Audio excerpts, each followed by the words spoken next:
তো আজকে আমরা কথা বলবো একটা বিশেষ দরকারি বিষয় নিয়ে, যে বিষয়টা হচ্ছে ড্রেসিং।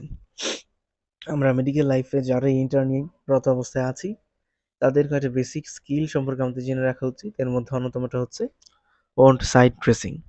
ঠিক আছে? তো আজকে আমরা যে পেশেন্টটাকে দেখতে পাচ্ছি, এই পেশেন্টের নিউরো সার্জারি হয়েছে। তো আমরা সবাই জানি যে নিউরো সার্জারি অন্যতম একটা ক্রিটিক্যাল সার্জারি। এখন নিউরো সার্জারি পেশেন্টকে আমরা ড্রেসিং করার ক্ষেত্রে যেই প্রিকশনগুলি মেনটেন করব এবং যেই প্রসিডিউর মেনটেন করে আমরা ড্রেসিং করব, তা নিয়ে আজকে আমরা কথা বলবো। ড্রেসিং করার ক্ষেত্রে আমরা কয়েকটা ইনস্ট্রুমেন্ট নিয়ে নিব। ইনস্ট্রুমেন্টের মধ্যে প্রথমে হচ্ছে একটা গালিপড নিব, একটা কিডনি ট্রে নিব এবং একটা আর্টারি ফোর্সেপ, সাথে আমরা কিছু গজ নিয়ে নিব এবং প্যাড নিয়ে নিব দরকার মতো।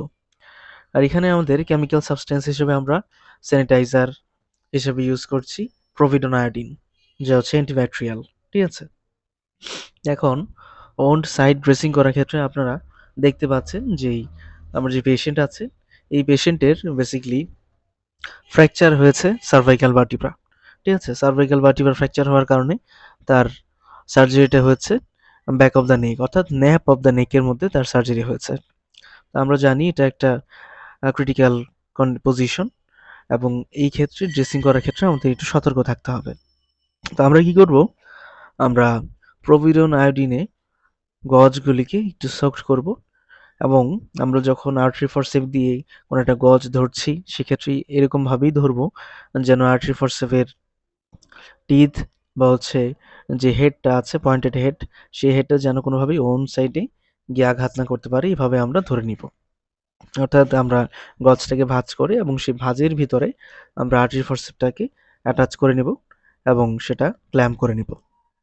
এবং আমরা কি করব? প্রোভিডন আয়োডিনে আমরা গজটাকে সোক করব। সোক করে দেন হচ্ছে ওন সাইডটার আশেপাশে এবং হচ্ছে ওন সাইডে আস্তে করে ভালো করে ক্লিন করব এবং আশেপাশের এরিয়াও আমরা ক্লিন করব। আমরা আরেকটা বিষয় আমি বলে রাখি, আমরা অনেক সময় দেখি অনেক বড় ধরনের ব্যান্ডেজ করা থাকে according to the surgical site and condition.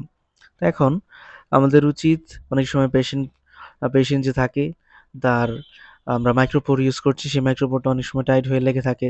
তো পেশেন্ট মাইক্রোপোর খুলতে গেলে অনেক ব্যথা অনুভূত করতে পারে। তো আমরা করি কি, হালকা করে একটু উপরে স্যানিটাইজার বা হেক্সাসোল দিয়ে নেই, যাতে করে ইজিলি মাইক্রোপোরটা খুলে যায় বা ড্রেসিংটা খুলতে ইজি হয়। তো আমরাও সেইম ওয়েতে এখানে প্রথমে ড্রেসিংটা খুলবো, যেটা প্রিভিয়াস ড্রেসিং বা অ্যাটাচ ছিল প্যাডটা, সেটা খুলবো এবং আস্তে আস্তে আমরা প্রোভিডন আয়োডিন সোপড গজ দিয়ে ক্লিন করবো এরিয়াটা, অন সাইডটা। এবং ক্লিন করার পরে আমরা আবার আগের মতো করে একটা স্টেরাইল প্যাড নিব এবং ওন সাইজ অনুসারে আমরা প্যাড নাম্বার ইউজ করব, যে কয়টা প্যাড নিলে আমাদের কভার হয় সেই এরিয়াটা। তো এরকম আমরা প্যাড নিয়ে এরিয়া কভার করব এবং সব শেষে আমরা আবার এটাকে কভার করে মাইক্রোপোর দিয়ে অ্যাটাচ করে দেব, যাতে কোনোভাবে বাইরের কোনো ধুলাবালি বা ব্যাকটেরিয়া ভিতরে ইনসার্ট করতে না পারে। Thanks for watching, and please subscribe and share if you are interested in medical and intron life type videos. Assalamu alaikum.